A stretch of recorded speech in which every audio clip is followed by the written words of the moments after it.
Thanks to Nate and Erin for that. I love those two. I joke with them all the time that two chicks. I always expected that it should be Erin and some other lady doing the podcast, but it's Nate, the bearded chick. So he just needs to put a dress on one time, just once. Maybe once. We'll do a Halloween show with him next year. Yes, do that. Yes, and a wig. And we have a running joke in our community that every time Nate mentions ham radio, we have to take a drink. Now, my glass was empty, but he did say ham radio. So it took him 18 minutes, but he made it in. He's even inspired me to book my basic with honors, which is kind of the Canadian. It gives me all my HF privileges. So I booked it for like the week in March, the first week in March. So it forces me to study. Once I get it, I have it. You can't take it away from me, right? Oh, you have to trick yourself into studying too, huh? It's the only way to do it. If I don't book it, I'll never do it, right? Right. So now it's booked, and now I have to, because if not, well, I let myself down. So it's a good way to, I don't know.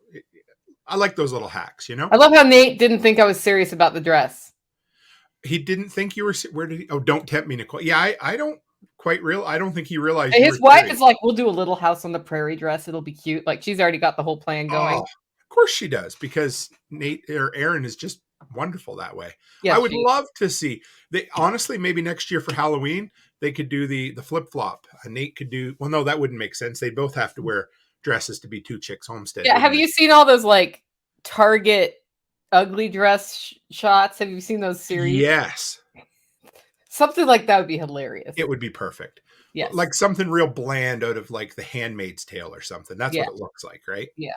So before we went to the last segment, I teased that I was going to ask you about, did you ever have a terrible, horrible, no good, very bad day in your... Not ever. Never? Okay, well, let's move on to the next question. No.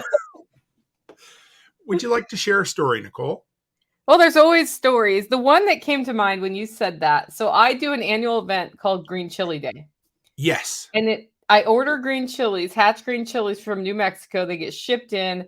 I roast them. I smoke them. I can them. I make salsa. And we cook all this food. And it's delicious. And people come and they camp. And some of them have a little drinky drink. And we just have a good time. So it turned in from like this one-day event into like it's 3 days of my life. And so when I started my podcast, I had a partner in my life who is no longer here. And the first year he was not here for Green Chili Day, I became aware that he mows the lawn and does the right. Like I knew it, but I didn't know it. Yeah. And we were coming towards this event, and usually Mama Sauce will help me with event coordination, or I hire staff or something. But for some reason that year, I'm like, I'm doing Green Chili Day by myself. And then the two rednecks were helping me, but they didn't catch the vision of what I was looking for. And so we're like an hour before people are arriving. The grass is not cut. Things are not set up. And I'm freaking out, right? Right. So I grab the lawnmower of my neighbor, and he's taken all of the safety things off it. And I just get whacked in the face by flying debris and right in the eye.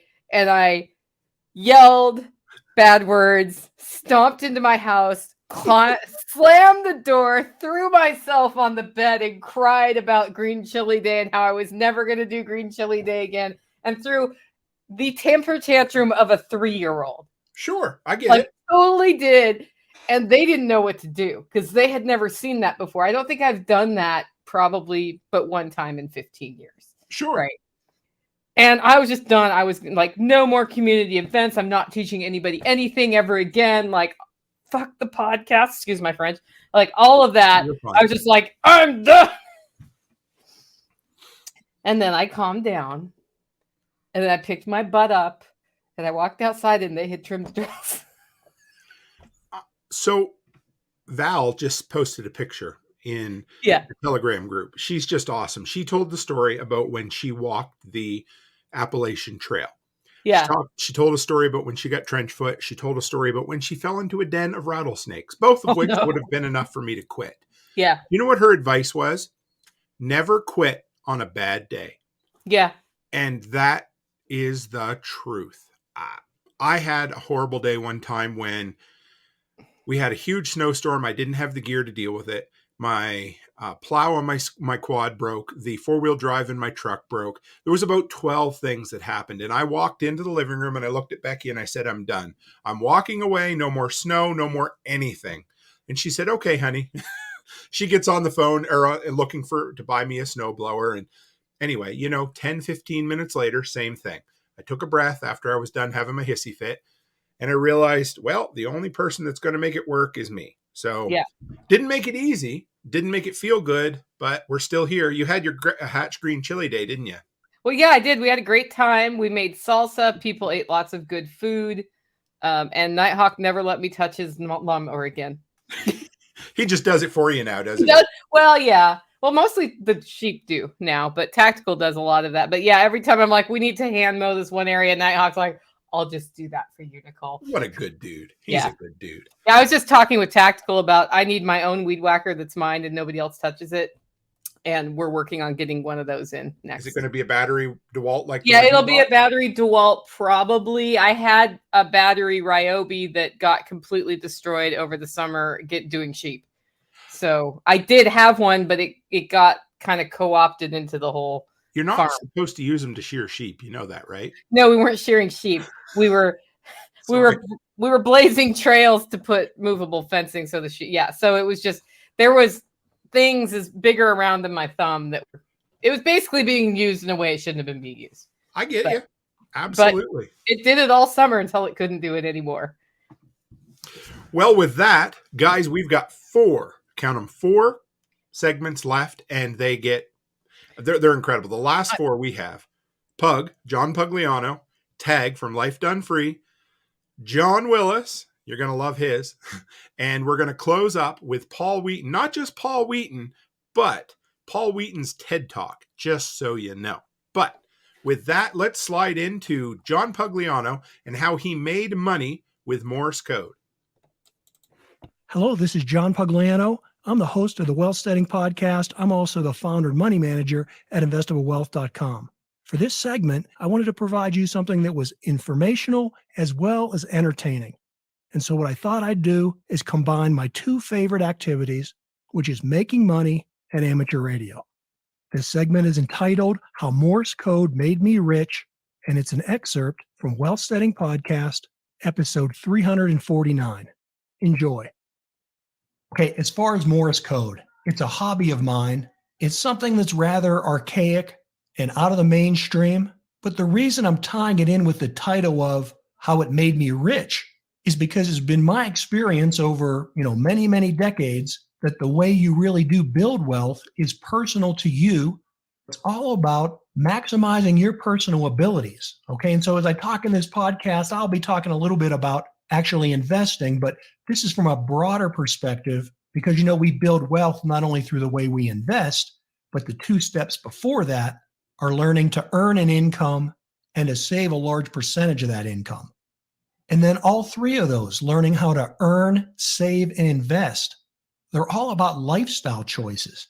That's why the tagline of this podcast is that it's a lifestyle to build and preserve wealth. And so in this episode, I'm going to talk about Morse code because it's something that's always interested me. It may not have any bearing or interest in your life. So whenever you hear me talk about Morse code, just plug in whatever hobby or interest you have and look at it from that perspective, because the concepts I'm talking about can easily be individualized and personalized and customized to who you are and what you're all about. So there's about 7 or so reasons that I'm going to go through here that Morse code has made me rich. They're not in any particular order. And let me just start off with the first of these topics, which is the fact that you need a hobby. Now, I'm not going to get into the fact of why Morse code is enjoyable to me, but all of us have interests and things that we want to pursue outside of our normal career earning jobs or companies that we own or however we make an income, whatever the source of our income is. Now, I am a big proponent of if you're able to take your hobby and turn it into an income producing job or career or company or whatever, then you should by all means do that. That's essentially what I've done with becoming a money manager is that, many, many, many decades ago, I started investing not because I wanted to do it as a career, but because it was something that was very interesting to me, and then it became a source of income, and then that kind of became a part-time job, and eventually I was able to roll that out into a full-fledged career. So if you can turn a hobby into an income source, that's great, but that's not the purpose for this episode. I just want to emphasize the importance of having a hobby or some kind of interest that you're involved in, whether it's a sport, an activity, socializing, whatever it is. It doesn't matter other than it's important to you and it's something that you enjoy. And the other big differentiator I want to make on this, and how this has been a key success to me understanding how to make money and how to build my wealth, is that there is a big difference in your skill level between a hobby and some kind of an income producing career or job. Now, when it comes to earning an income, I'm a huge believer in being a maximalizer, meaning that I don't think you should focus on things that you're bad at. Now, for example, I'm pretty good at making money at trading stocks, but I'm horrible at spelling words properly. So while over the years and as I attained my education, I did do enough due diligence to get myself to where I spell most words correctly, but it's just not a talent for me. It's not something I'm able to be good at. And I haven't put all my efforts into learning how to spell words because I can just use technology, things like word processors or hire editors or other people to spell check for me. Where I make my income is in trading stocks. So I've maximized my income by focusing on what makes me the most money rather than improving what I'm the worst at. Now, obviously, if I was in a different career path, spelling would be more important. But again, that's a field that I wasn't interested in. So when it comes to making a career, I encourage people to focus on your strengths and not worry so much about your weaknesses. However, that's not the case with a hobby. And specifically as it relates to me and my passion for Morse code, I am absolutely lousy at Morse code. I would starve to death if I had to earn an income by being able to practice Morse code. I've been at this for a long time. I can barely stumble by at about 10 words per minute, which is really lousy in the world of Morse code.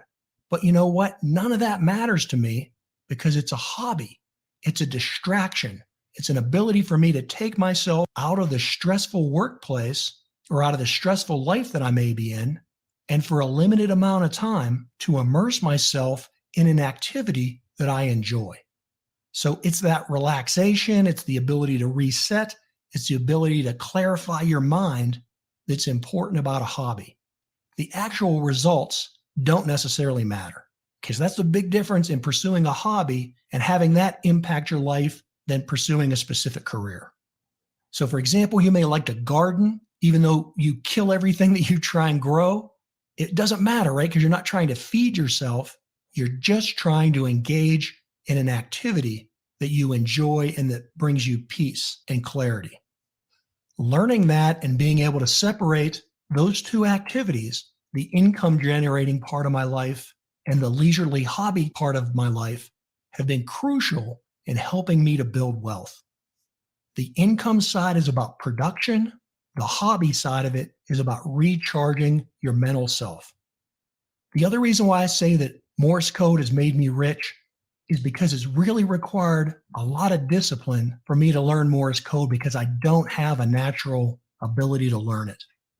And if you want to build and maintain your wealth, it requires discipline. That's why I talk about the 3-stage process and wealth building skills. You have to learn how to earn, save, and invest. Each one of those requires discipline. People that become rich overnight by winning the lottery or by being a celebrity or something, you see that they often lose that wealth because they don't have the discipline to maintain it. Easy come, easy go. And when it comes to Morse code and my lack of natural ability, it's taken me an extremely hard amount of discipline to be able to acquire even a rudimentary skill level. The other thing that I've learned about Morse code and why it's helped me become rich is because Morse code, unlike many other hobbies or activities you may be engaged in, it requires a high degree of concentration, especially for a neophyte like me. Imagine you're listening to a bunch of dots and dashes. If your mind drifts off or you're not totally on your game, you're going to completely miss those characters that are being sent. And then when you try and rethink about it, you're going to be missing all the future characters coming after it. So concentration is key. And likewise, that ability to be able to focus and concentrate is how you build wealth. Whether it's in pursuing your career or researching stocks or building up your network or raising your family, you're going to see that a lot of these things don't come just simply by participating. You got to really focus and concentrate to get the desired results. That is definitely true with Morse code and my learning curve. Another aspect about Morse code that has helped me become rich is pattern recognition. And pattern recognition is critical not only in trading stocks, but just in identifying value throughout your life. What you need to be able to do is have that situational awareness in every case where you learn to recognize patterns. And as I've studied Morse code, it's really helped my mind focus and pinpoint on that pattern. Imagine you're hearing a series of dots and dashes. And those dots and dashes combine to create letters and characters and words and other specific codes and phrases that convey some type of information. So it's not just about noise. It's about being able to identify that pattern and put it all together. So that was a T. That was an H. That was an E. Think of how many times you use the word the in communication. When you put those series of dots and dashes together, you're not just hearing, you're hearing the word the. And pretty soon you go from just hearing the individual character to hearing the entire word. Morse code has really helped me focus in with the discipline and the concentration to develop my pattern recognition skills. And I promise you, that has made me a lot of money. Now, there's another side to that coin of pattern recognition. It's true in Morse code, and it's especially true in trading stocks. And that's about not anticipating.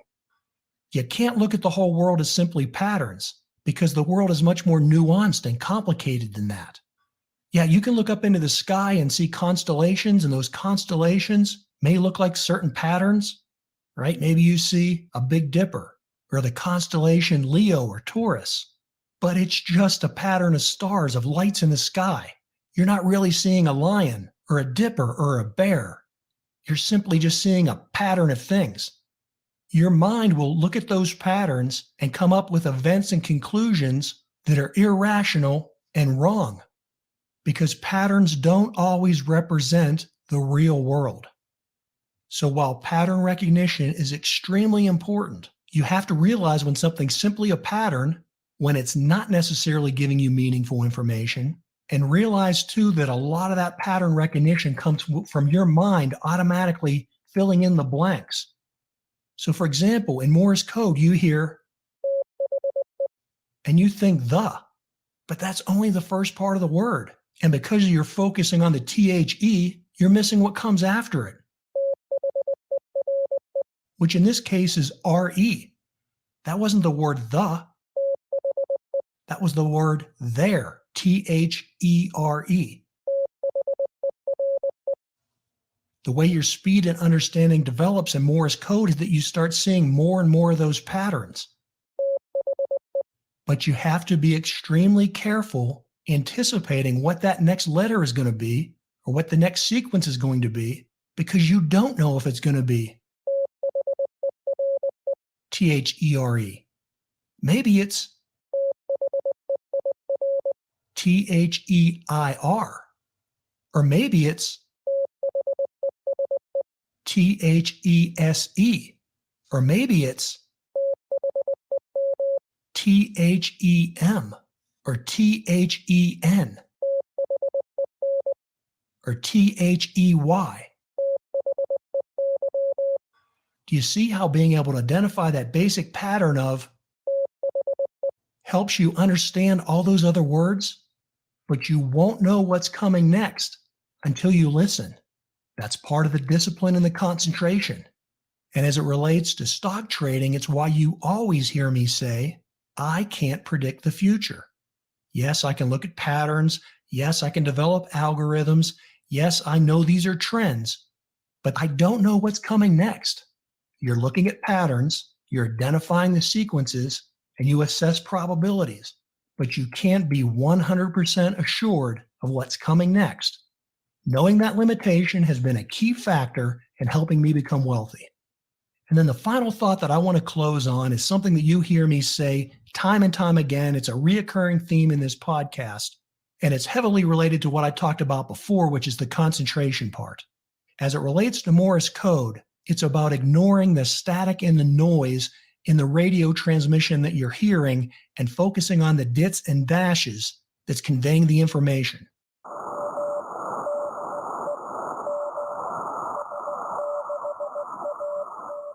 So in your mind, you have to filter out all that irrelevant data, which might be man-made noise, it may be natural noise, but it's all that crackling and static and other things that are obscuring the true message.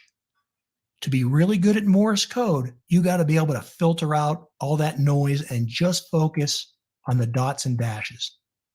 And as that relates to wealth building, that's why you always hear me say, ignore the media. And I mean the media in general, mainstream media, alternative media, left media, right media, whatever media there is, most of it is noise and static. And the degree that you're able to pick through all the nuance and BS and focus truly on the real information, that's how you become a successful investor. And even in your pursuit of your career, think about all the nonsense that goes on with things like office politics. To the degree that you can isolate that information and pick out the key elements that really matter in your career field, that's how you'll learn to earn a substantial income. Well, hey, there you have it. That's how Morse code has made me rich. Thanks for indulging me and sticking with this episode. Until next time, as always, this is John Pugliano wishing you the very best returns. Hey, everybody, tag Lifetime Free. Hey, everybody, tag Lifetime Free. There we are. Yeah, I have acquired a broom handle in my background. Hey, that's okay. I bet there's lots of miscellaneous stuff behind this. Yeah, sweeping happened. Yeah. So in Ken Esch's segment, he was talking about 5 places to focus, one of them being building wealth, which he says he hasn't nailed yet. Listen to John Pugliano, Wealth Studying Podcast, even if you're not ready to invest, because as you develop financial literacy, it's there when you need it, as opposed to, okay, well, I paid off all my debt, I've made all these things, and now I have all this money saved. What do I do? Right. John is a born teacher. He made 2 segments of time for me to sit down and chat with him at LFTN. And I could talk to that man all day. Yeah. He can teach you anything, but he's so good. Yeah. I love the man. He's an exceptional human being for sure. He is, and he loves money. So I got a question for you, Tim. Well, go ahead, Nicole. How do you set your yearly goals? Well, so I love my phone and I love my notepad. That seems to be the place I put it. And I always need to have, coming up to the end of the year, I'd really like to 2 things: be able to look back on what I've done in the last year and what I want to accomplish in the next year. So around the 1st of December, what I start doing is mind dumping into a notepad file. Anything that seems interesting for the next year. Doesn't matter. It could be stupid. It could be a big, hairy, audacious goal. Any of that stuff, I throw it in there. And then a couple of weeks before the end of the year, I start categorizing those goals. And I need to have a plan. Like, okay, what do I want? So my goal this year is to get my income from content to be enough that our family could live off it if we needed to. That's my goal for this year. So what are the steps? So I put, content creation, and I put the goals that I want in there. And then I put health, and I put the goals that I want in there.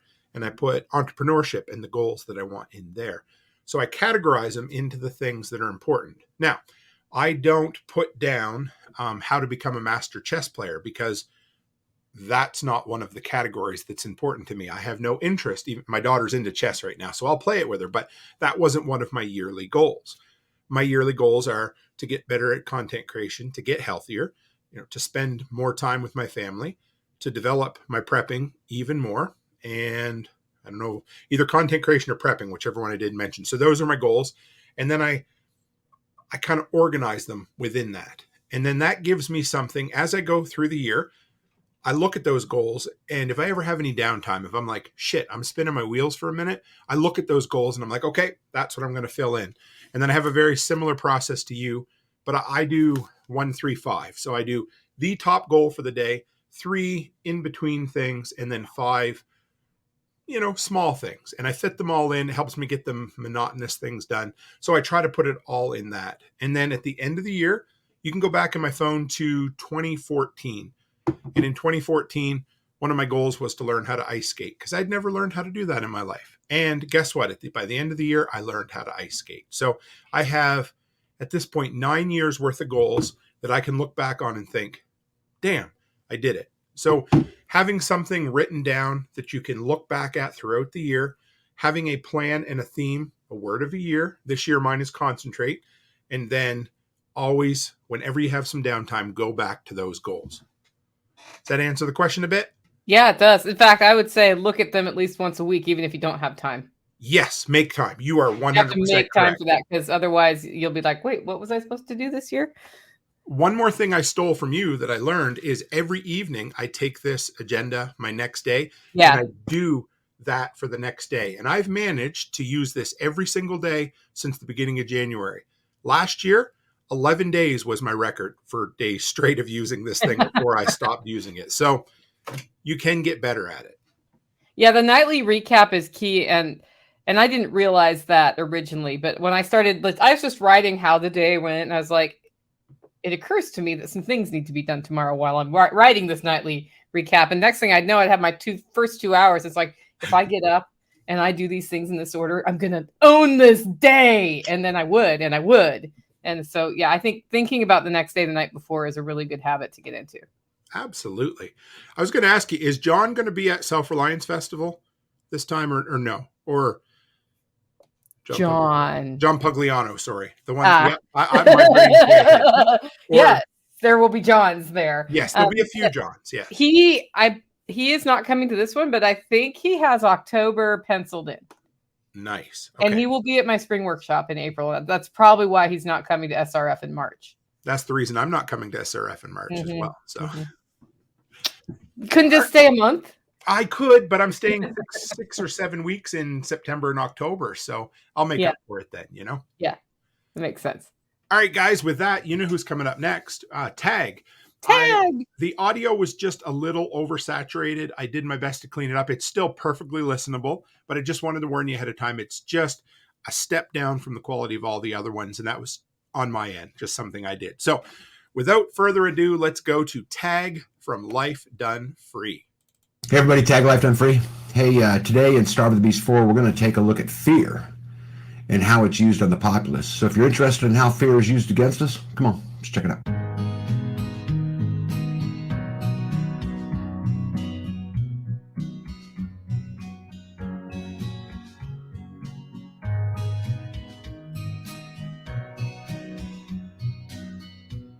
We ask ourselves, who am I to be brilliant, gorgeous, talented, and fabulous?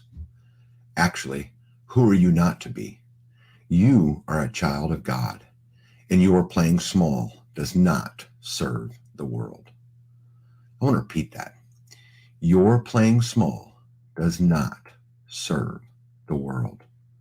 Marianne Williamson. I would argue that fear is the single most powerful of all human emotions. I would challenge all of you to give me just one example of a decision you make that is not based in either pain or pleasure. Just one. I would also argue that fear is a critical emotion in situations where the threat of immediate harm exists. It is also the most debilitating and dangerous emotion when presented unnecessarily. So let's take a look at how fear can be used as a tool to manipulate others, and how people in positions of power can effectively use fear as a means of control.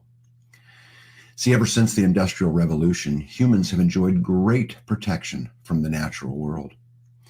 The fear of freezing to death or starving to death is a fear only a few experience in our modern world. Mankind's fear of the natural world has fallen to its lowest level in all of human history. But unfortunately, that void has been filled with other threats, some real and some imagined. Seneca said, "There are more things likely to frighten us than there are to crush us. We suffer more often in imagination than in reality." And see, some of these fears could certainly be imaginary, but many are the reaction to narratives created by people in charge. Governments from the very beginning have known the power of fear. When a population is consumed with fear, they are easily manipulated by anyone that promises them safety. No emotion can so effectively remove common sense and reasoning more than fear. The 18th century philosopher Edwin Burke said, "The ruling class for thousands of years have understood the power of intentionally evoking fear in their subjects as a means of social control. Initially, many times, this fear is justified by a real threat. Yet even when these threats are gone, the ruling powers maintain this fear. They know that a fearful population is easier to control. Fear creates unity in the majority, and the unity is to the advantage of the central powers because it allows the majority to pressure the minority." My message to unvaccinated Americans is this: what more is there to wait for? What more do you need to see? We have made vaccinations free, safe, and convenient. The vaccine is FDA approved. Over 200 million Americans have gotten at least one shot. We have been patient, but our patience is wearing thin. Joe Biden.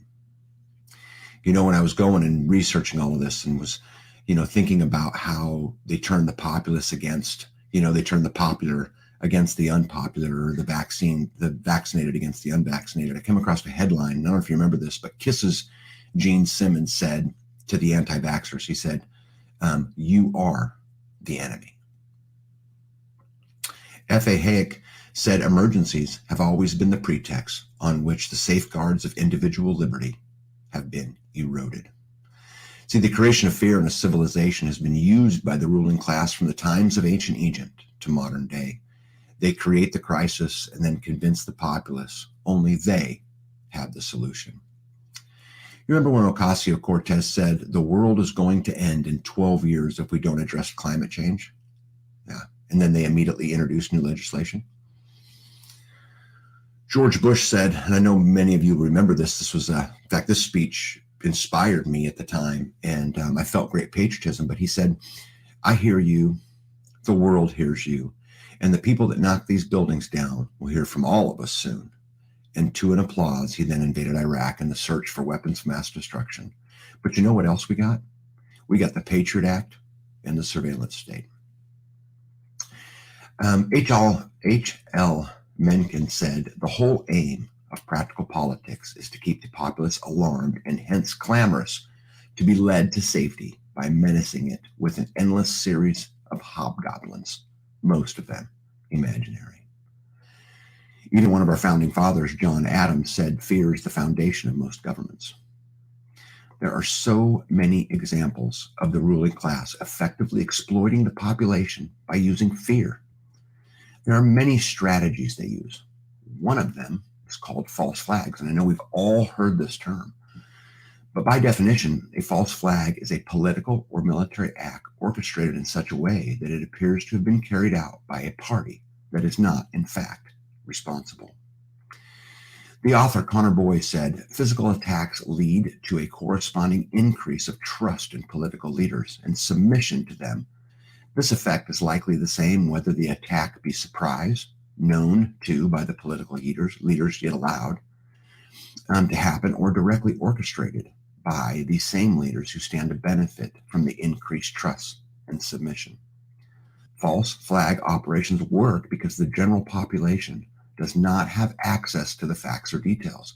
They're reliant on what they are told by the ruling class or the media. And because it's a time of crisis, the populace will follow along because it's what we are programmed to do since kindergarten. Remember the bell? This allows the powers to capitalize on the crisis. Another example of this is repetition. This is a well-known propaganda technique where the ruling class repeats something over and over again. This allows them to perpetrate fear and normalize lies. By repeating phrases and images over and over again, the ruling class will paralyze an entire population with fear. You remember the Nazi propaganda leader Joseph Goebbels? Well, he stated that it would not be impossible to prove with sufficient repetition and psychological understanding of the people concerned that a square is in fact a circle. George Orwell said political language is designed to make lies sound truthful and murder respectable and to give an appearance of solidity to pure wind. With the advent of the internet, the ruling class now has the ability to install fear in the masses to an extent never seen in human history.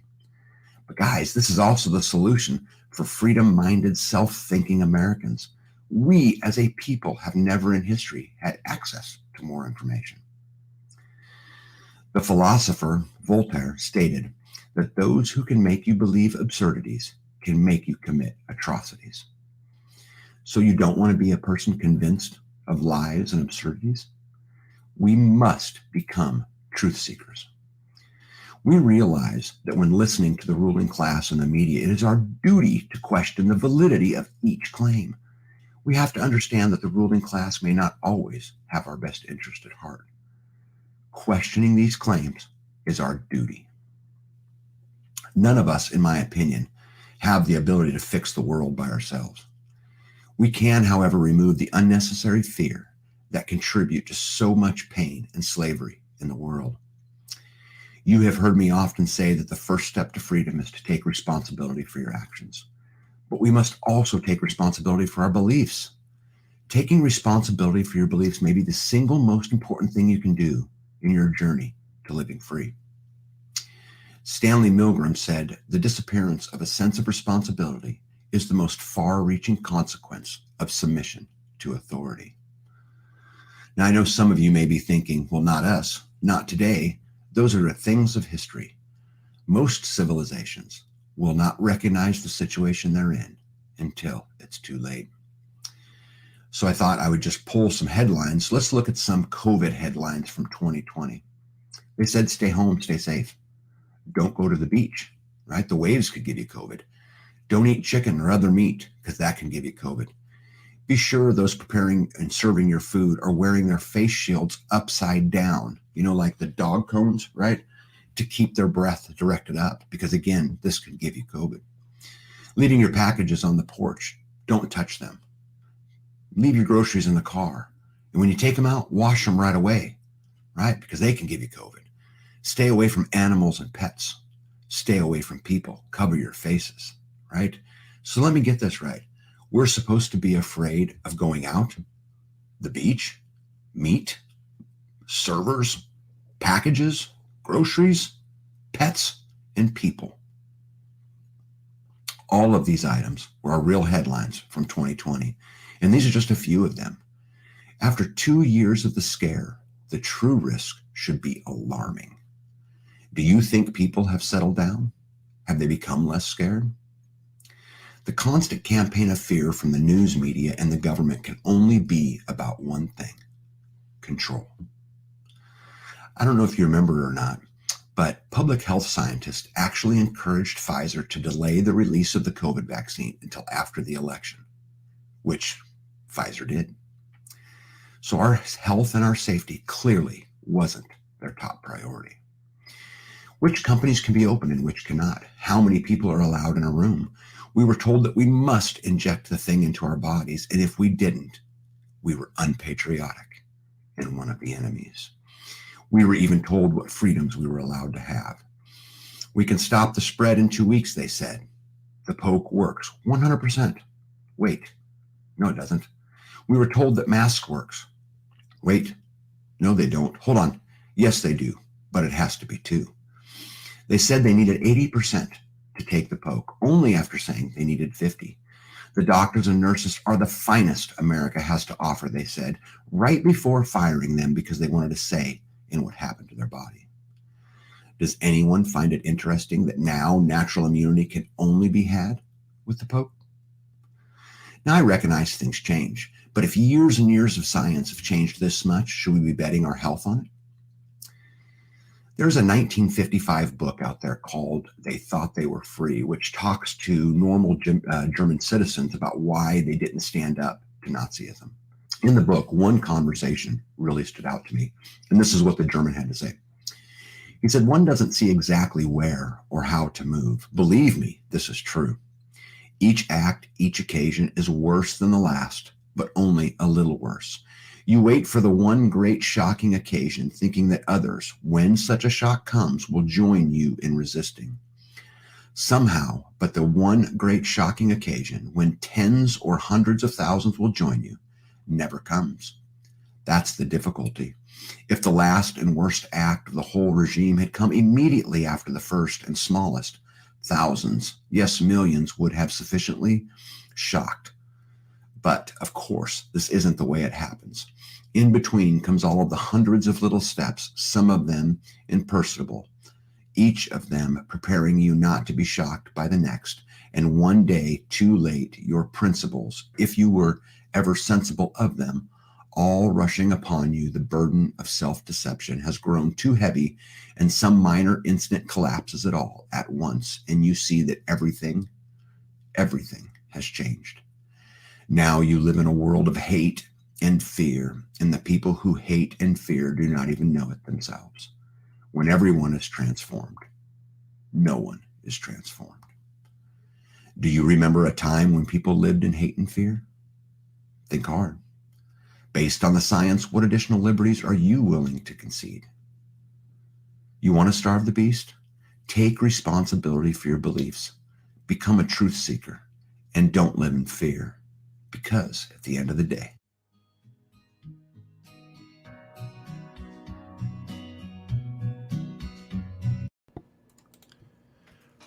Boy, Tag's a speaker. We're all silent. He is something else, isn't he? You know, it's funny. He was like, should I talk about life done free, like off-grid stuff or freedom stuff? And I'm like, go full on freedom, man. Absolutely. That man, I could picture him in a pulpit. You know, he is something else. That is where his heart is, I think, is the freedom stuff. So it always, you can tell. I always say, whenever I interview somebody, what I want to find is the thing that makes their eyes sparkle. You know, when the eyes open a little more and you get that kind of crook at the mouth where you're excited, you can tell. When somebody's passionate about something, you don't even have to see their face. You can tell. Yeah. So you've always talked to me and mentioned to many people about the importance of setting goals, and setting goals sometimes that you don't even know how you're going to. Yeah. Yeah. It's not even that you don't know how you're going to get there. You don't even know the whole process. So this year I set a goal of, I wanted to speak at 5 events. Yeah. And I thought, well, okay, last year I spoke at 3. I know I'm sure I'm probably can speak at those 3, but I have no clue where 2 more events are going to come from. Well, guess what? Anyway, I actually had to turn one down already. So Me too. I'm going to be at the Thrivalist Fair in May in Addy, Washington, which is awesome. I'm excited about that. Now, our next speaker is going to be John Willis from SOE. And I absolutely loved Self-Reliance Festival. To me, it blew me out. It was something special. And tell me why. I'm curious about that. Sure. I think my favorite, okay, there's a few reasons. Now, I love the intimacy of living free in Tennessee because, and it was the first event I ever went to, and we met our people. But what I loved about Self-Reliance Festival was you got both ends of the spectrum. Now, when I went to Living Free in Tennessee, I knew it was our people. It's all anarchists. When I went to Prepper Camp, I knew who goes to Prepper Camp. It's more of the right wing, you know, and that's fine. I knew that. No problem. What was really friggin' cool at Self-Reliance Festival was there was anarchists. There was some people on the right. But what I really loved was there's a bunch of people on the left as well who would identify as left. But you know what's cool? That concept of self-reliance brings us all together. And something... Yeah. Oh, wait, go ahead. Sorry. I was going to say, my speech last time was there are liberals among us. And everybody's like, what? And one of the people who's there who I knew was really liberal, she was like, I almost screamed out, we carry guns too! Oh, I know, right? And then somebody came up and thanked me, and they said, because he goes to all these prepper things and it's just assumed where your political stance is. And they see the baloney too. Somebody who's willing to come to a self-reliance event sees through the crap that their party is doing. Right. And both parties are doing crap. So, and what you have always taught me, and this is something I got to be honest, that took a while for me to learn, because as you go from conservative, in my case, conservative to libertarian to full-on anarcho-capitalist, you sometimes get in your head that that's the only way. But then when I listened to this lady on Living Free in Tennessee, and I realized, holy shit, it's just the important things that matter. All the rest of the shit doesn't matter. You can believe whatever you want about whatever conspiracy you want. But when it comes down to it, can we agree on a few things that more self-reliance in our life is better? And if we can agree on that, I don't give a shit about the rest. And that's what I loved about Self-Reliance Festival. Okay, that's good to know. I just always wonder, because I work on the marketing for the event. And I'm like, why do people come? Because here's what I hear. I wasn't going to come. And then XYZ person convinced me to come. And then, holy cow, I didn't know it could be this good because I've been to all these other events that aren't. Right. Right.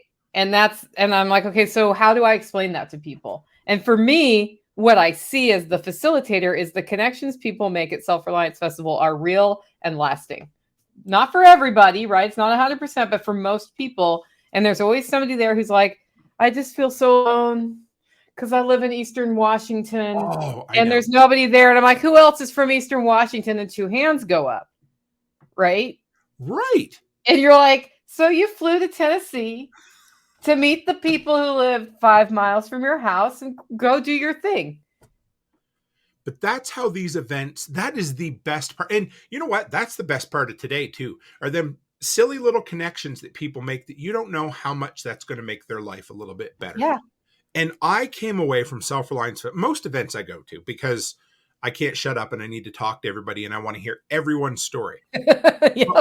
When I leave, I have got, I want to say a Rolodex. How friggin' old am I? I have a notepad file full of connections of people who have done great things, who have incredible stories, and who want to share that story. And I bring it back and I share it with the community. And I can't even, so for instance, I met Chuck Peoples at Self-Reliance Festival the last time. We had a great conversation. He came on my show. We had such a great time that he's coming back on my show, and he's going to design for me a first aid kit live during the show. And then I'm going to buy the first aid kit from him. So he's going to teach the process, and then I'm going to buy something from him. That's the thing that matters, right? Yeah. I think it is. And I mean, go ahead. Well, because we talk about how are we going to build the counter economy? How are we going to get care if things crumble? You know, people who didn't take the jab. I know a lot of doctors who didn't take the jab. Sure. Some of whom come to Self-Reliance Festival. Yeah. And that is the counter economy. And Self-Reliance Festival is not the only counter economy. There are other events all over the country now that are doing this, and we need to cross-pollinate them. That's what we're doing today. The counter economy already exists. We just are afraid to use it.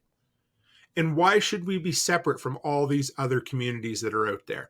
Let's make our connections, because the things that matter, we agree on. The things that don't matter are the things that we're told to fight about, and we don't need to. And if we can connect, oh man, all the power to us, right? Yeah. Yeah. It's just, I don't know. I think it's hard to make yourself go to events sometimes if you're an introvert. Yes. And I'm an introvert. I'm going to an event called Next Steps next week. That's totally outside of anybody. I mean, I know some people who are speaking there. Tag will be there. Nice. But I just took a leap of faith when I was asked to speak there and thought, this is a whole new network also interested in individual liberty, also interested in building a network of people who can work with each other, also aware that the system is broken. Why wouldn't I go? Right. You just go. And what's the worst that's going to happen? You go, you don't meet anybody of any consequence, and you come home. But the best thing that'll happen is you make one life-changing connection, right? Literally never has happened to me any event I've gone to. And it's but not that gonna can happen. That's the worst. That's the absolute worst. That you go, Yeah. you meet some new people, and you're like, meh. But that's Yeah. not going to happen, right? You're going to Yeah. come home with at least one person you've met that's going to change your life slightly for the better. And that's what it's all about, right? And you're going to change somebody's life for the better. That's what people don't realize. Right. They don't realize what they have to give, because to them, what they have to give is simple. To me, it's very simple to understand how to go from garden to table and how to go from hoof to table. And that is part of my life. And we eat delicious food here all the time. And I realized people who are now getting into homesteading are about to have a bunch of produce coming off their garden that they've never cooked from produce, right? Right. They don't know how to clean the broccoli. They don't know how to cook it al dente. They don't know how to spice it so it tastes good. And they don't know how to do it in a way that doesn't take them all flipping day to cook it, which it does not have to. And so you get to bless people with that. Yeah. So then I'll share. And I'm like, this is second nature to me. I've been doing it for 15 years. Oh, maybe I could actually step back and say, what are some of the, break it into 10 skills. What are the 10 things you should learn how to do first? Right. When we come back, John Willis is the next segment. I'm super excited. And of course, if you're offended by F-bombs, you probably shouldn't have been here to begin with. But when we come back, Nicole, I want to ask you a bit about that concept, because as content creators, sometimes we think we shouldn't revisit a subject because we've already taught on it. So when we come back, you and I will discuss that a little bit. Okay, that's a good one. Cool. All right. So with that, I'm just going to say it. John Willis for motherfucking SOE Tech is coming up. Let's get it out of the way now, because I guarantee it's in there. So with that, let's hear the motherfucking USA, man. Amen. They want you to put the little fucking stick horse between your legs and hop around like you're pretending to ride a fucking horse so that you can be in their club.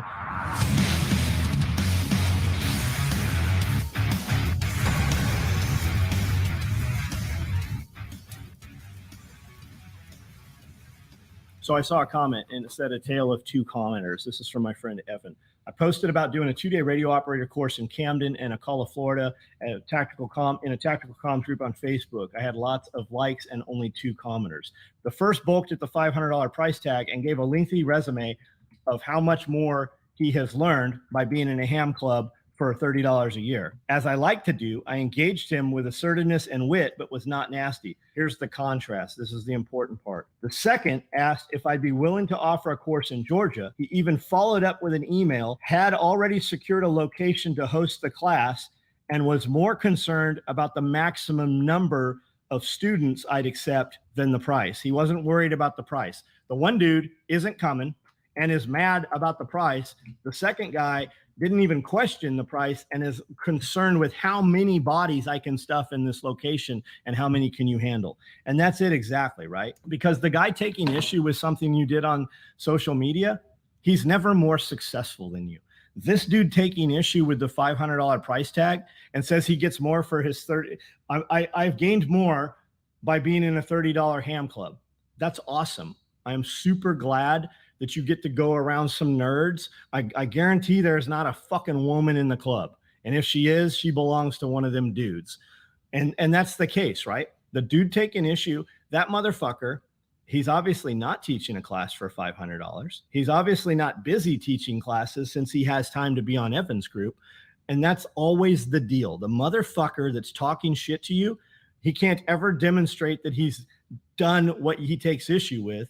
Evan takes nothing away. If this dude is so great at doing what he's doing, he should, and he's upset at the $500 price, he should be more than fucking happy that the $500 price is where it's at and that Evan doesn't lower the price, because this motherfucker could easily pick up all those little fucking snotty bitches who are worried about the $500. You should go out and do $100, but you said $30, right? You should do some $30 classes and see how the fuck that goes for you. Not only does Evan not live in Georgia, not only does he not live in Camden, not only does he not live in Florida, he's going to drive, he's going to get lodging, and he's going to do all of the things he has to do to get here to teach. But here's what they're mad about, right? They want you to join the club. They want you to jump through they want you to put the little fucking stick horse between your legs and hop around like you're pretending to ride a fucking horse so that you can be in their club when they already don't like you. In the ham radio world, there are more people telling on each other than helping each other. And that's not factual, But the ones squealing the loudest is because you didn't sit down and do their license thing. And you don't have to have a license to buy a ham radio. You have to have a license to key up and use a ham radio, especially if you want the full benefit of these handy talkies, because you can ping repeaters, and the repeaters way up there and boost the signal out, and you can talk further than the handy talkie will talk. A handy talkie is typically 4.5 watts. They call them 5, but they're 4.5 on the out, right? Because you have that thing close to that's what they say is safe. Although I have seen some come out recently that are 8 watts. I would assume those are not supposed to be as safe based on what they've said forever. Evan is like, hey, he came to me several self-reliance festivals ago and said, I'm going to start a business. And I said, no, you're not. He said, oh yeah, I'll show you. I go, no, you won't. He goes, yes, I will. I double dog dare you. And he started this business. I said, what are you going to do? And he said, I'm going to sell these radios that everybody buys for $35. I go, are you going to sell good ones also? Not that the Baofeng doesn't work, but there's dudes that buy 12 Baofengs for all their friends when they're doing whatever they're doing. And there's always a couple in the batch that don't work. Whereas if you buy a Yaesu VX5R, VX6R, VX7R, even though the 7 and the 5 don't seem to exist, you're only going to buy a VX6R. Yes, he's selling those two. So he will provide your radio for you and your 12 asshole friends that won't go get the license. So they're not really going to practice, right? A lot of us prepper guys, a lot of us self-reliance guys, we're good at amassing things. We're not the best at exercising and using those things all the time. So what Evan did is he said, I'll get your radios. I'll sync them into your area. I'll make them work with your local area comm so you can monitor some things if you have to. And in an emergency, you can key up and you don't have to have a license. And that's what they're mad about. They jump through some hoops that you're not going to. You're going to buy these radios, and he's going to provide everything you need to operate legally. And there might even be some things on the market someplace that are not legal, but it doesn't matter in the state of an emergency. If you have an emergency to save life and limb, and I believe property, I'm not even sure, it's super easy to get a ham radio license. If you study online, free online study guide for ham radio, you take the test. It'll take you about 10 minutes a night. If you took the test for 30 days, you will be ready to pass the test. It even tells you what answers. It's a pool of 4 answers. You get the right ones. It shows you the right ones. It says, these are the wrong ones, gives you the answer. There's a pool. There's a body of 3 tests.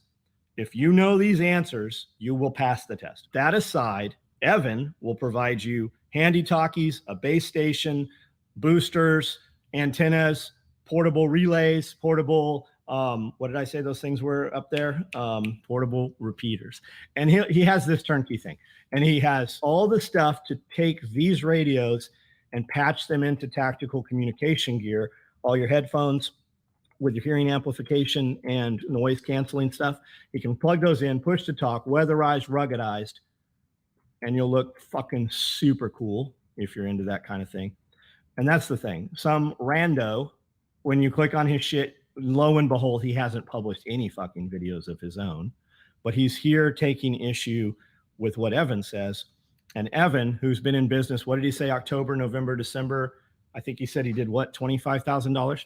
He said his goal is $120,000 for this next year. I personally think that's really low. I think that he will blow right past that. I've seen him come in. I've seen him sell. Every time he's been here, he has sold out of everything he has. Before he even came set up as Radio Made Easy, that's the name of his company, Radio Made Easy. Before he came in set up as Radio Made Easy, he had inventory. And when we started talking about him on our YouTube lives and our Facebook group, he sold out of everything. He didn't have inventory. We weren't even sure he could get inventory to come to the event. He got a resupply, came out. This last time he was here, he had a booth set up. Now he's got even a bigger booth set up. He's going to other events. Now he's going to the East Coast as well, or the extreme East Coast. Just remember, the guy taking issue with what you've done, he hasn't done it. And if he was successful, successful people don't talk shit down. They don't. Successful people will talk shit to people who are their friends in their circle, but they're never going to talk shit to somebody who's trying to make something happen. And if that dude, well, maybe he's his friend. Well, then he wouldn't have done it publicly. He would have reached around through back channels and been like, hey, have you thought about this? Or have you tried this? Fuck those guys. Don't worry about it. And if that's and it's not a concern to Evan. Evan, I guarantee Evan has took this dude's name and made a discount code for our friends and family. And it's, I don't know what the code would be, but I've seen him do it in the past. He does what I used to do. He does what I still do sometimes. I really just don't have time for it. but it's smart when you're starting your business because it rallies the troops. We used to make you actually tag the dude. You would use his name to get the code, and you had to tag him on social media. Dudes all the time had to turn their social medias off. And now they call it bully and harassing. So you get your page locked over it. So don't ever worry about that. And if that's your excuse for not starting a business, you aren't going to start a business anyways. You don't know this dude. You don't care about this dude. He doesn't know you. And the important thing is to remember, he's not doing any fucking thing. If you're waiting on somebody else to tell you what to do, you're not going to like what they are telling you to do. So live your life on your terms. Have a plan. If you don't have a plan, pretend you have a plan. Your plan can evolve. Your plan can change. You might start a business right at that 12 o'clock arrow, right? The second hand is right there. And you're going and you're going and you're going, and you meet somebody and they give you opportunity. And your business might be almost identical, but it's 1 degree of separation. It's 1 second, right? And a mile down the road, you still see each other, but 5 miles down the road, it's a complete different thing. Opportunity will present itself when you move. When you move, people will take notice. When you perform, people will see that, and bigger, better doors will open. There's always another level, and you don't know that that level exists until you get invited into it. And you're doing all these things, and once you're offered something better, none of that shit mattered anymore. But if you hadn't done that to the peak of your performance, you never would have been invited to the next level. We spend a lot of time stepping over dollars to pick up dimes. We like these new ventures and these flashy things and these challenges. Start this new business, right? What does it matter if you have 10 businesses if they're only making a few $100s, right? You could really become the best at your craft and put 5 years into that and make so much more money than if you'd put a lot of time into a bunch of little things that don't make any money. Figure out what it is you want to do, be the best at that, and people will pay you for that. Usually when we start a business, we look at what we perceive to be competitors, and we don't believe in ourselves and our craft, so we charge less. And we point those other competitors out and we go, hey, I build this thing just like this company, but I'm going to charge you half as much. That's why you should come to me. You don't want to be that guy. Don't even speak the other competitor's name. If they're there for you, they already know what they want, and they probably know about your competitor. Show them why your stuff is the best. You don't even have to compare it to anybody else. Tell them, educate them why yours is the best. If you are comfortable with your price, you're not charging enough. You can always creep it back a little bit if it doesn't sell. You can run a promotion, give them something else. You could even do a discount if you had to get it to move. But you're starting out. People are going to pay you to build something, and when you perform, they're going to be so happy they're going to send you 2 more customers.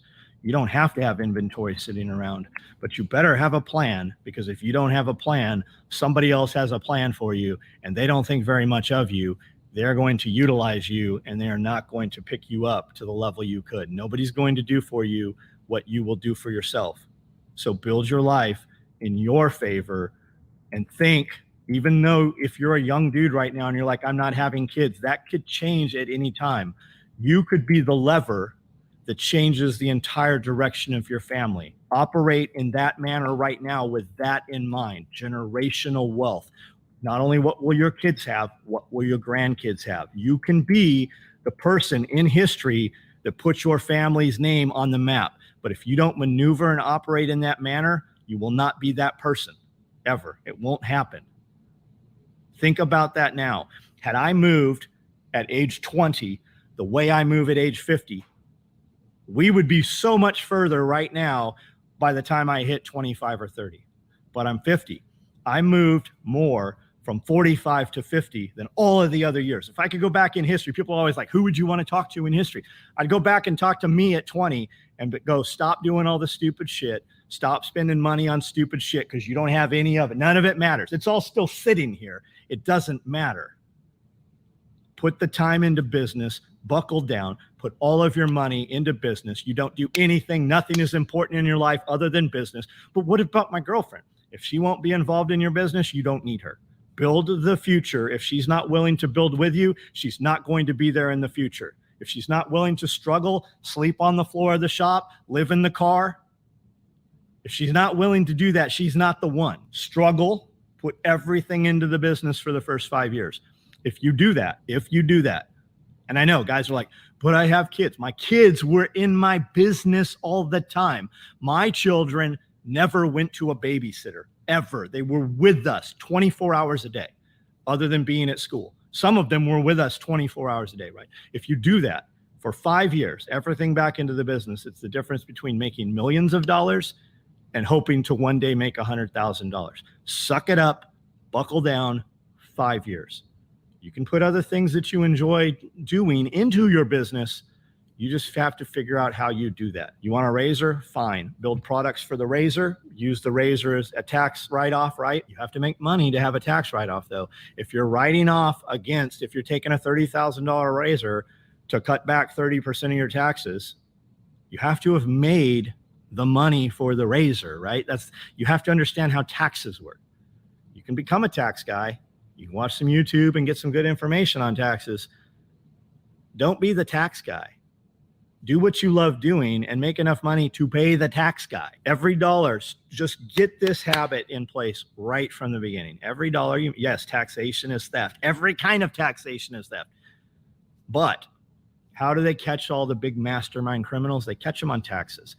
Set up an account in your bank. When you set up a bank account, set up another account. You can call it theft. You can call it IRS. You can call it whatever. 33 cents of every dollar. You can do it every day. You can do it every week. You can even set your account up to where it does it. 33 cents of every dollar goes into that account. When it comes time to pay taxes, you will always have your money. You will always get some of that money back. So I tell you, there's not somebody out there. John, I mean, that man can include more motivation in a 15-minute speech, 15-minute presentation, more F-bombs as well. But it works. I love it. Jack has given him a run for the money before. Oh, I could if I wanted to, but yeah. I got on a roll at SRF, but I wanted to show this. I changed my shirts. It says, when tyranny becomes law, rebellion becomes duty. And when I met John at SRF in person for the first time, we'd had a few conversations, and I asked him, I said, John, why are you helping me? Why are you what made you decide that I was worthy or worth you putting a little energy into? And he said, you know what, Tim? He said, you know how many people I tell or suggest things that will make their business or content better? And do you know how many of them actually listen? He said, almost none. But every time we've talked and I've mentioned something to you, you've taken it and ran with it. So John was good enough to do some promotion for me. He sends me shirts. For whatever reason, the man just said, hey, I'm going to help you out, Tim. And what a dude he is. Like, I fucking love that man. He's great. Yeah. A lot of people have a problem with him. That's too bad. Because they don't see him. Right. It's like, well, he's not going to beat around the bush, and he's not going to hold your hand, and he's not going to make nice when it's not nice. But he's going to tell you how he sees it. You may or may not agree, and he doesn't care. But what he's going to tell you is worth listening to. Yep. And decide what you're going to do with it. That's the thing. I don't know. It's funny. I listened to that, and the delivery on that whole segment started by posing a problem. And I don't know if this was partially your editing. Then he told a story. Right. A story with a lot of adversity where the person ended up successful in the end. That person is doing our communications at Self-Reliance Festival, by the way. So that, awesome. Yeah, so that we can event staff actually doesn't have to just run all over the place like we always are looking for the other people. But the thing I heard when he told that story, because he has it distilled to all of the core elements of a story, right? He's happy to be able to tell that story because some dude told him he was going to start a business, and John's like, no, you're not. You can tell he's such a smart ass about it. Yeah, and it's like the best payday for somebody like John or somebody that empowers people is when somebody really does. 100%. Yeah. And so he's so proud of that dude. He featured him in his YouTube channel. Yes. And he is. And that legit. Right? And how many people has he motivated or attempted to motivate that have just walked away and said, fuck that guy. I'm not, whatever. Yeah. It's too hard. But Evan, went balls to the wall and did it. So, Yep.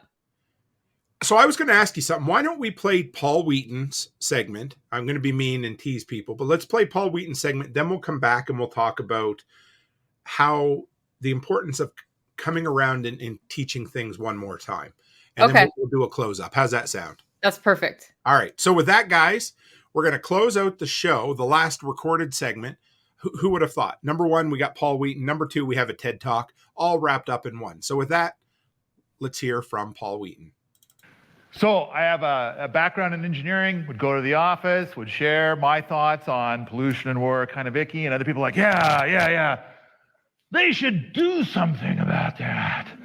So we would all talk about what they should do.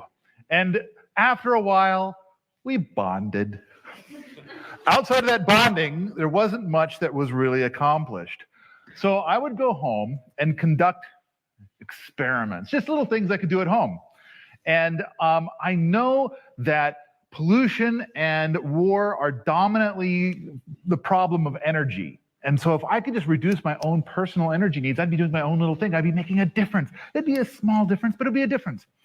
So I would fiddle and tinker, and then I would go back and I would tell my friends all about, hey, here's the thing that I tried. And I found that our bond was eroding, that now I've kind of become a weirdo.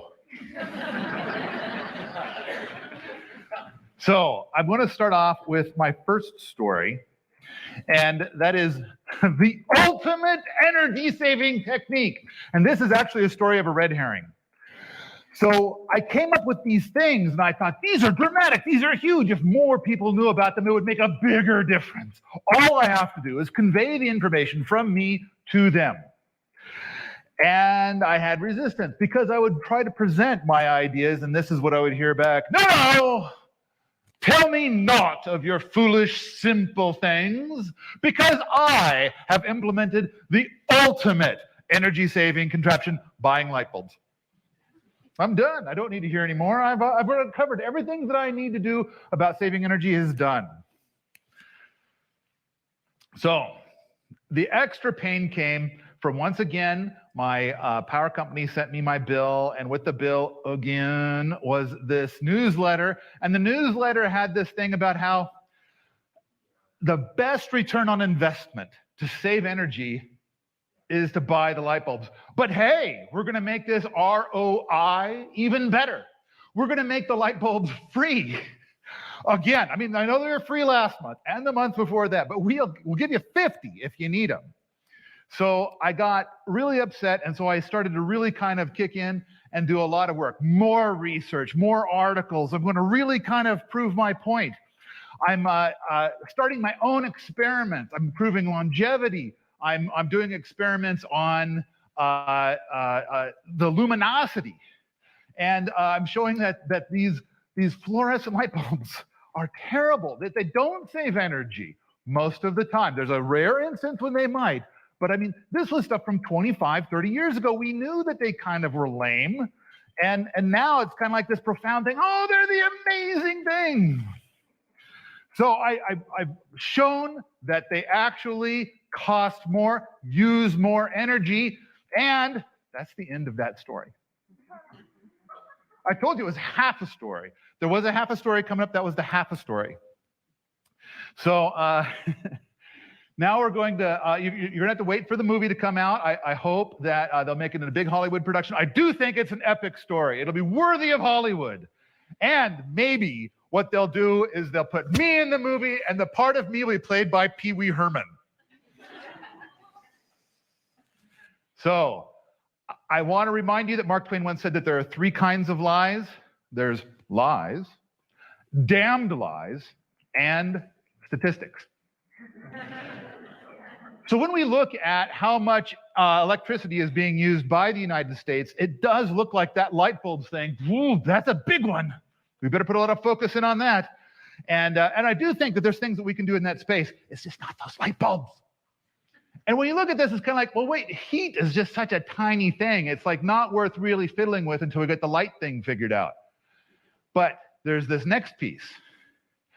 And that is, it turns out that electricity is just a small slice of the pie. And that whole thing with the light bulbs is even a tiny slice within that. It's a single little teeny itty bitty sliver of the entire pie when we're heating with all these things like natural gas and propane, etc.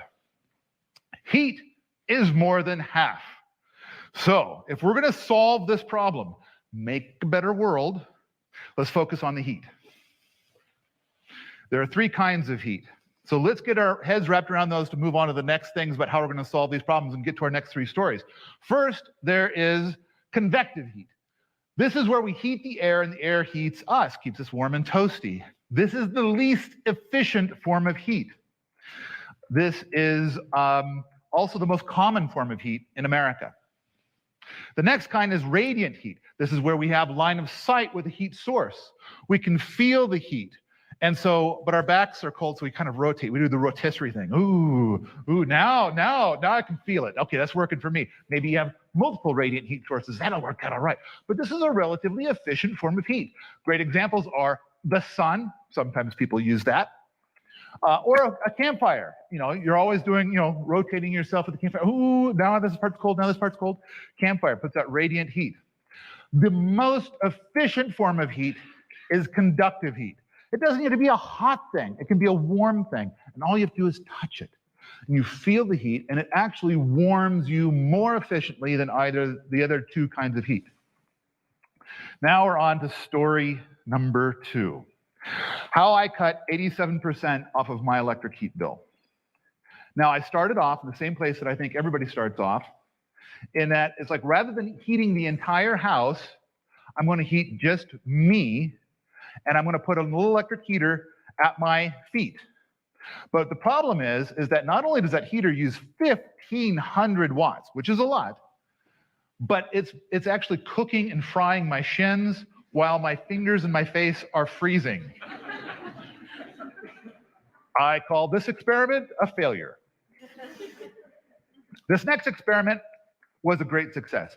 We went from 1,500 watts to 235 watts of micro heaters. So I had a dog bed at my feet. This is a heated dog bed.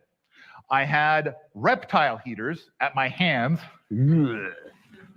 And I had a heat lamp above me, glowing down at me. Radiant heat, thank you. 235 watts. And here you can kind of see what those reptile heaters look like hovering over your hands. Great success. 235 watts, I was perfectly comfortable. And I experimented with turning the temperature in the entire house up and down. Typically, I would keep it at about 50, but I did a lot of experimenting at 42. I did a few days at 37, and I was still very warm, very comfortable. Granted, getting up from the desk to go pee was an uncomfortable experience. But I'm thinking like a lot of people might try 60 or 55 and see how they feel about it. And then here we are at where we got to be the most optimal. So in this particular example, the woman that you can see in this picture, you will note that she does not have the organic layer of insulation that I sport. She is dressed rather normally. She's not wearing a parka. And if you go to the next slide, you'll see that we've got a thermometer down there next to those books. And I would point, but they've got, over there, they've got a thermometer. That thermometer reads 50 degrees. And so, like most of us, she would not be comfortable there, but we've got these micro heaters activated. So 50 degrees, and then, come on. Oh yeah, here we go. So we've got a heated keyboard. This is an optimized scenario. We went from 235 watts down to 82.5 watts and still comfortable. So here we've got a heated keyboard, a heated mouse, the dog bed heater, which is at her feet, and the star of this show, a standard 40-watt incandescent light bulb, now illegal in the United States. How many people knew that it was illegal? Oh, not very many. Yeah, our government decided that you guys are too stupid to make this decision on your own, and so we're just going to yoink, take these away. Shame on you for thinking about using these instead of the CFLs. All right. The important thing is, and then here we've got a slide where we're showing that we turned all the devices off. she was able to go 3 minutes and 10 seconds until her fingers were like jamming up because it's so cold in there. And the purpose of this test was just my own personal comedy needs. Plus, to give you an idea of like, okay, let's say you're going to get up and do this. How long do you have to go pee? You've got 3 minutes and 10 seconds until you're really too cold. Next slide, please. One more. So I want to point out that the star of the show was that band Incandescent Light Bulb, which, by the way, I believe that in these tests and in many tests, many people have repeated this experiment and had great success. But for me, it saved me $900 in electricity. And this is not the kind of test that I counted in my earlier story. So, oh, and then by the way, in Montana, there's this bizarre thing that happens every winter. It kind of gets dark. It's like where our days are only like, what, 8 hours long or so? So it's dark and cold. Ooh, dark and cold at the same time.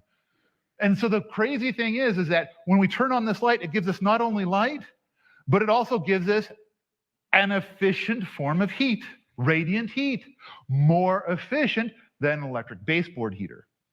Next slide, please. Okay, next story. The stationary rocket. I am now going to talk about the thing I'm asked the most questions about of all time. And I've got hundreds of topics we talk about, but this is the all-time winner. The rocket mass heater. People who have used a conventional wood stove and switched to a rocket mass heater have reported that they are heating their homes with 1/10 the wood. Now, you would think that you would also have 1/10 the smoke, another important thing in Montana, but we're actually seeing results closer to 1/100th the smoke, or 1/1000th of the smoke. We use the smoke as a fuel in this. Next slide, please. I'm sure that people who have used wood for heat in the past are familiar with the story that you've got to be aware that if you ever hear a sound like a rocket or a jet engine in your house, run! Get out of bed! You have a chimney fire. So you have something going on in your chimney. The creosote has accumulated in your chimney and ignited. And now it's going to burn down your house. Get out immediately. Then, while you're standing outside in the snow, in your bare feet, in your pajamas, you can ponder and think, wow, this is awkward. I didn't plan for this. You know, instead of burning down my house, it would have been really convenient if they took all that creosote and all that flame stuff and everything, and that could have heated me through the winter instead of burning my house down. I'm against it. So this is what we try to do with the rocket mass heater, is we try to create a chimney fire every burn. We have an insulated riser, we call it. It's like a squat chimney, but it's going to superheat. Rather than taking the flames and immediately trying to get the heat out of it, instead what we do is we try to direct the flames into a super insulated space and make them even hotter, hotter, hotter, hotter, hotter. I mean, it's not going anywhere. If the heat leaks out, it's coming into the house. So hotter, hotter, hotter, hotter, and then we get this thermosiphon going, that rocket, and we're shooting all of that exhaust up, and it's pulling the air in through the wood feed. The fire burns sideways, the exhaust goes up, it hits the top of that surface and starts expelling all of this heat. We get a whole bunch of radiant heat from the bell that goes over our little micro chimney, and then we collect whatever's left over, and rather than routing it out through the roof at 300 to 600 degrees, which is typical for a conventional wood stove, we're going to instead route it through a mass. And we're going to make it run back and forth and all over the place before it goes out the wall. And the idea is that now we have exhaust going out the wall that is almost pure carbon dioxide and steam. Very clean, almost room temperature, as opposed to that stuff that goes out the roof at 300 to 600 degrees. Next slide, please. So that bench that you see in this drawing, that's where that exhaust is routing through that. That bench is getting warmed. You'll run a fire for maybe half an hour to an hour one evening, and that bench will continue to radiate heat for days. So instead of having to be the one that gets up in that super cold house in the morning to start the fire, it's already warm. That bench has been radiating heat all night long. It's very comfortable in your home. If you touch it, it might still be a little too hot to touch. Put a cushion on it, sit on the cushion instead. Maybe in the afternoon you can sit directly on the bench. Maybe it'll cool enough by then. Click, click, click. Oh no, you gotta go back one. All right, here's the exhaust. We did this in Missoula a few years ago, where we did a demonstration of a rocket mass heater. And this is with a fire actively burning, just blazing. Because you can only burn rocket mass heaters at one temperature. You know what I mean when I say that? Do you know how to spell that? For those of you taking notes? All right. Okay, you got to notice a couple things. First of all, you'll notice that there's not a bunch of smoke blowing up into her face, and she's not doing, she's not doing that. And you'll notice that the skin on her face is not burning away and peeling off. Important things to note. So she's actually breathing it in, and she's saying, well, I can smell a smoke smell, but there's no smoke. Very clean. Next slide, please. Here's one where instead of using a barrel, we tend to use barrels in these things because they're in the waste stream, but you don't have to. This is a slide where somebody used a barrel, and they're also trying to extract heat from it to take a bath. If you can, I recently bought land last summer, and I refer to this big chunk of land as Wheaton Laboratories. You know, I kind of think, you know, Bill Nye, the science guy, he had Nye Laboratories. So we've got gobs of experiments going on. And in this one experiment, we have a couple living in a teepee with a rocket mass heater. The purpose of the experiment is at the end of the winter, we're going to say, so, how'd it go? Comfy? Current reports are that they're doing fine. This particular picture, it's like they weren't wearing parkas and stuff. They're just feeling the heat from the wood stove. Next slide, please. Okay, this could be the cleanest and most sustainable way to heat a conventional home. I can't think of anything better. Now, we can start talking about passive solar, but now you've just modified a conventional home. And as long as we're going to modify a conventional home, I have something better. I can do better than passive solar. Why not take the heat from the summer and use that to heat your home through the winter? John Haidt did it in Missoula. He built a couple of houses down in Missoula. Requires no heat. Just uses the heat from the summer to take them all the way through the winter. Very simple. Now, it starts with the idea that we all know, hey, let's build an earth berm house. Because when you go down deep enough in the soil in Montana, it's a constant 54 degrees. And so if you build your earth berm home down there, then in theory, it's going to stay at 54. The coldest is going to get to 54 degrees. So you put a little something in there to heat your home, but it's not as much of a struggle. You only have to heat from 54 to 72, which is much, much better than trying to heat from, say, 20 to 72. So you got this easy peasy heating bill. But John Haidt wanted to take it a step further. He wanted to set the temperature of the earth berm, and he succeeded. So we've heard a lot of talks today about fail and fail and fail, and then you succeed. And so he did. He tried lots of things, and then he found a success. This was his huge success. This home here that we've got one of in Missoula, and I think he's built a few others, and I get the impression that there are thousands of these in existence today. Cost about the same as a conventional home. I kind of like the idea of, can we come up with something that might cost a tiny fraction of a conventional home? Most of our eco homes or alternative buildings, homes that offer great advantages, generally come at a price tag that's higher than a conventional home, especially if you factor in the labor. So I go over the hill here to Bonners Ferry, Idaho, and we visit with Mike Ayler. He's the author of the $50 and Up Underground House book, and this is a clip from a video that I took a couple of years ago when his house, that $50 house, was nearly 40 years old. So now it's past 40, and it's still standing strong. You'd think for 50 bucks it would be made out of cardboard and decompose in the very first rain, but it's very sturdy.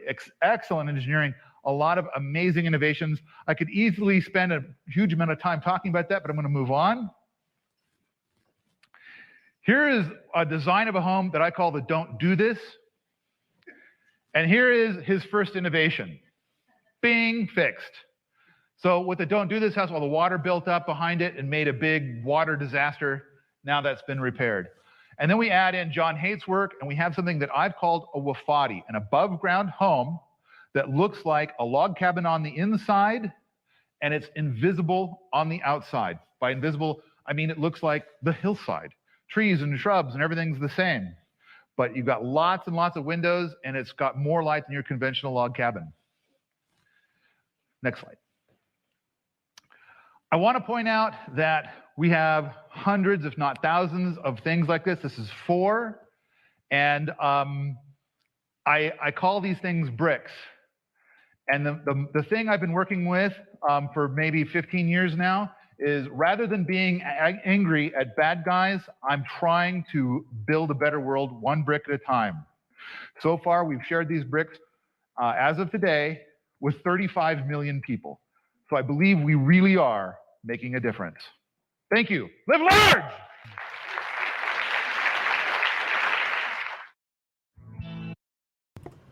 And guys, I hope you enjoyed that from Paul Wheaton. That dude can talk. Yes. How else do you put it? I mean, he's eccentric in the best of ways. He knows all the shit about all the shit. It's wonderful. He is an all-around good dude.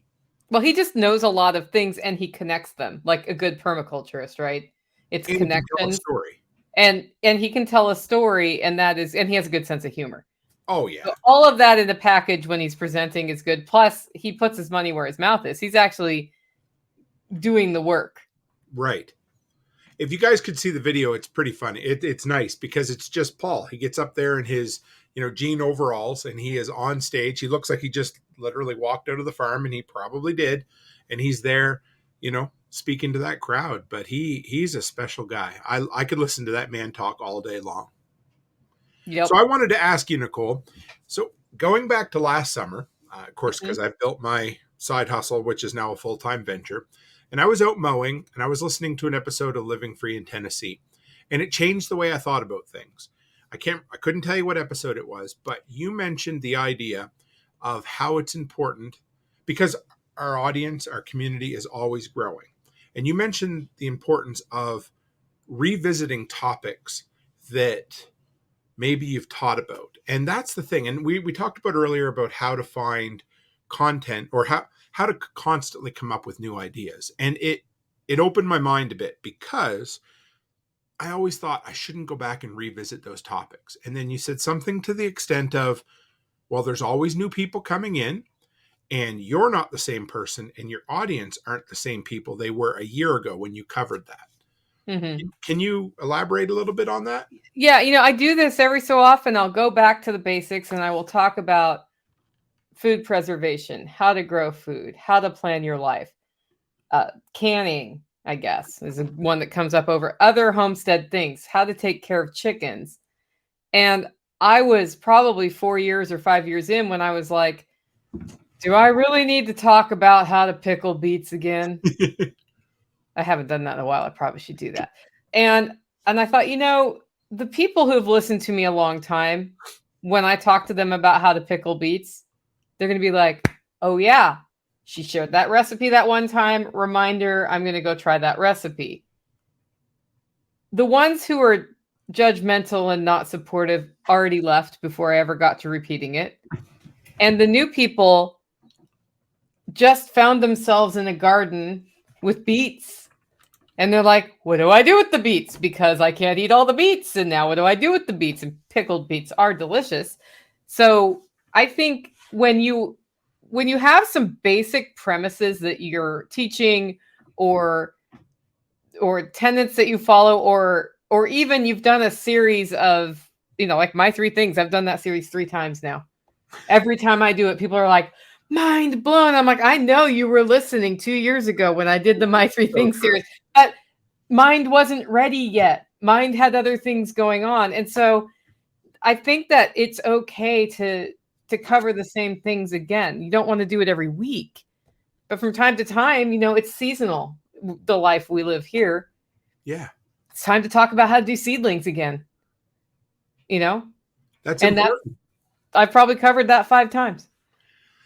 You expanded the amount of content that I could create just from that one episode. And it meant a lot to me because it's funny you mentioned that, because that's exactly what I needed to hear at that moment. I might not have been ready for it 6 months or a year before, but all of a sudden I'm like, well, shit, there's a bunch of things that I've covered over the last 3 years. And I always joke that when I first started, the only people listening were my mom, my wife, and my kids. Well, guess what? All those other listeners weren't there. So it's time to recover that kind of stuff. So, and it's the rare person that's like, I'm going to go listen to episode 1 and follow all the way through. Sure. And you get that. I had one over the last couple of months. It was great because I was getting comments on all these over on Fountain, all these old episodes. I'm like, I love you. Thank you so much. Well, I've limited my RSS feed to, I think, 100 or 200 episodes. Okay. And so the old stuff won't come onto your podcatcher unless you make it. Oh. And I did that because if somebody suddenly downloads all my episodes, it could be a huge data bomb. So that's a good point. I never thought of that. Maybe I'll have to look at that. Yeah, I learned that from Jack Spirko because he has thousands of episodes. And it was like, sure. Oh, yeah. And so and I just learned that from you, who have going on 600 episodes now. 7. Jesus, see, and I just topped 250. So. I hit 700. I was like, and so I'm number dyslexic, right? Sure, yeah. So numbers sometimes just kind of move around for me.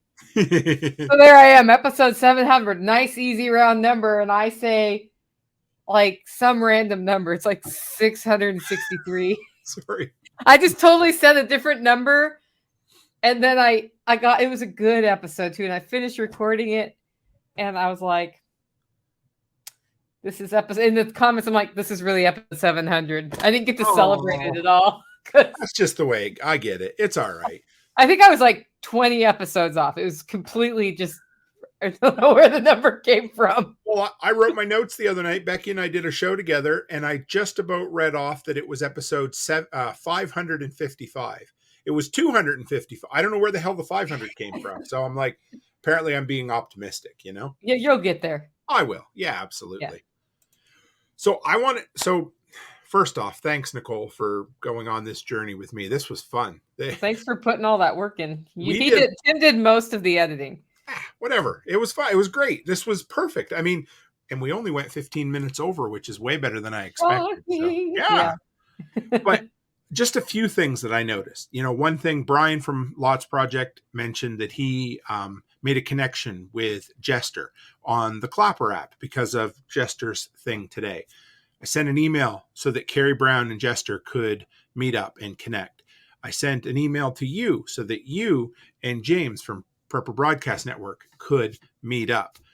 We talked about the possibility of there being some sort of Airbnb hip camp thing for freedom-minded folk. I didn't even think this would turn into this, and here we are, all these friggin' connections. How great was that?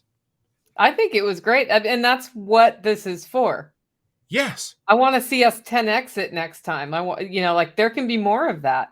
We don't even know what's happening with the people in the chat, but they may be making their own connections, but I think that is the purpose of this, because this is something I learned from CrossFit is CrossFit, they have their gyms and they do what their gyms do. And there are other brands that do other things. And this whole thing is like a pie, and your niche is a slice of the pie. And you have 2 ways to grow. You can have a bigger slice, or you can make a bigger pie. I choose to make a bigger pie. Every time. Yeah. Because then everybody gets a bigger piece. Right. Why not?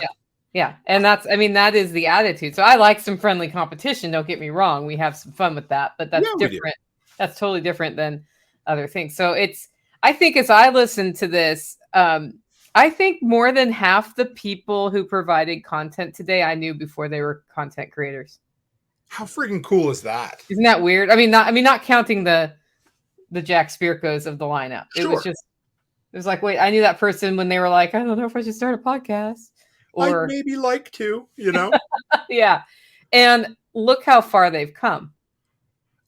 I had Brian on my show from the Lots Project. Yeah. Back before he started making content, and we chatted quite a bit. You know how kind of you get the green room before and after your interview, and you sit and chat for a little bit. Well, we chatted, and he said, I think I'm going to start a podcast. And now he has more episodes out than I do. Like, how freaking cool is that? I love it. Yeah, well, what's also fun to me is go listen to the first episode. Yeah.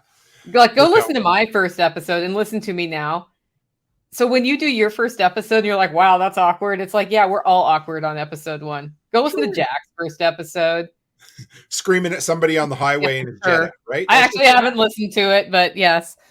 But yeah. It's life is a progress, and you take one step at a time and you get better as you go. And the best way to get better is to keep doing the things. Keep doing the things. And to John Pugliano's point, do the things that you love to do. If you're going to do a hobby, you don't have to be good at it, but you have to love doing it. He loves Morse code, even though he's not great at it. When you find something you're good at, though, do more of that. 100%. And part of why I asked you what you thought your secret sauce was is, are you doing your secret sauce as a living now? You want to believe I am? Yeah. Were you 10 years ago? I wasn't 5 years ago. Right.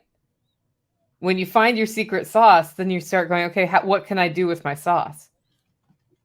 And you know how friggin' fun that is? Yeah. Every single morning I get up and I think, you know what? I can do whatever I want to do today within reason. And I fucking love it. That's all there is to it.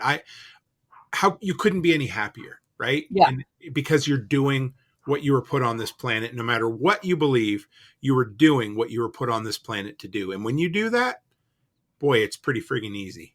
Yeah. It's pretty cool. So guys, I got to say thank you. This was fun. I said, thanks, Nicole, for doing this. I would like to do this for now about once every quarter, maybe every 3 months, because it's a lot of work in a good sense. So I put up a link on my site, toolmantim.co/workshop radio. Jester has already signed up for the next one. So we've got 12 spots. I'm going to be anal about the next one. I think we should be very anal about 15-minute segments, period. That's it. So that way we can get 12 segments in. I fucking love the talk radio format. There's something special about it. I opened up the other night for my 250th episode. I opened up and did a live call-in show like Art Bell from Coast, and I loved it. I hope I can turn that into a monthly thing. But there's something fresh and fun about this, and we get to spotlight all these disparate communities that we can bring together, and look how many connect. And like you said, we'll 10x it by next time. We topped out at 33 live listeners today. Next time, if we're not at least at 65, I will be sad. I think I will cry, and maybe a baby puppy will die. I don't know what will happen, but it won't. Yeah, we don't want baby puppies dying. So invite a friend next time, guys. Yes, Bring invite a friend. That's all you got to do. So if people want to, Self-Reliance Festival is the thing you have right now, right? Yeah. So if people want to come and get more of this taste of freedom, but in real life, how do they do that? Where do they go? What do they do? For Self-Reliance Festival or in general? Well, both. You and Self-Reliance Festival. Whatever. Well, so selfreliancefestival.com is the website for Self-Reliance Festival. Tickets are at early bird price, $75 through the end of the day Tuesday. That's Central Time. And it's $75 for the 2 days. There is an add-on course you can take if you want to, and some other things, like if you want to be a vendor, other things. But we're really focusing on, get your early bird ticket if you're going to get there and save the $20 and then buy his Patch Club. And that's 2 months of his Patch Club right there. It's a good call. So I think it's going to be such a good time. You'll see Paul Wheaton in person, the giant. He's a giant man on stage. And that energy that you heard in that TED Talk, when you see him live, it's more. It is more. I wish I was there. You can't even imagine what it's like. And then Bear Independent's going to be there. We got CJ Kilmer from the Dangerous History podcast. This is cool. He just did a whole series on navigating on the rise and fall of empires. Oh. So he's taking a piece from that and doing navigating the fall of empires, because we all kind of feel like we're in the fall right now. Sure. And the idea being, learn from what people did in the past to navigate that so that you navigate it successfully. So none of this is about how we're all going to die. Right. Because that's not what any of us are about. building skills, building community, and finding connections. Man, I wish I was there. Festival.com. Yeah. I would love to sit down and have a drink with CJ. I would just, that man, I know I could pick his brain all day long, but yeah, I'll meet up with him at some point. So. Yeah. So what's going to happen is Tim's going to fly down at the last minute for the weekend. This is where I see this going right now. I would love to. Oh my God, I would love to. But anyway. I mean, look at airfares. Yeah, I know. I could, Becky's going to be in England, so I don't think I can make it work. I mean, the excuse is you got to go check on your property. That is very true, because it's not like I'm going to be there in 3 weeks afterwards. Right? Yeah. But we'll see. I'd love to, but you know how it is. So. That's okay. We could use your skills on my solar built for my workshop. It'll be good. I'm looking forward to it. I'm already putting together my presentation for you, so it'll be good. Sweet. Awesome. So for me, guys, I got to say thank you. Thank you for everybody who came. There were so many names that I did not even either recognize or seen, but hadn't seen in a long time. So again, what I said is my vision for Workshop Radio. It's the soundtrack to getting shit done. I want you to turn it on while things are happening. Or if you want to sit around and become part of a community and make shit happen with these connections, that's exactly it. And if you're like, man, that's some crazy Canadian up there, how do I support him? Well, the easiest way is the Patch of the Month Club. And I'm going to show you again because I friggin' love these. Shoot, shovel, and shut up. I love it. Look at that. Little gun, little shovel, and a guy with his face, you know. And then this has been my favorite. I've sold a bunch of these at Prepper Camp. This was designed after the don't forget to turn off your computer on Y2K thing. Been prepping since Y2K. So if you want to support what I do, patchofthemonth.co, $10 a month, $100 a year. Now, the cool thing is you can sign up with PayPal, or what I love is Lightning, Bitcoin, or if you really want to, get creative and send me a barter request in email or silver. Well, I was going to say gold, but silver would be great. So, guys, with that, I got to say thank you. Anything else, Nicole? No, sir. Look at that. Just in time for the kitty. LT came to say hello. Nice. Hi, kitty cat. And with that, guys, all I can say is, as always, stay happy, stay healthy, and have a great week.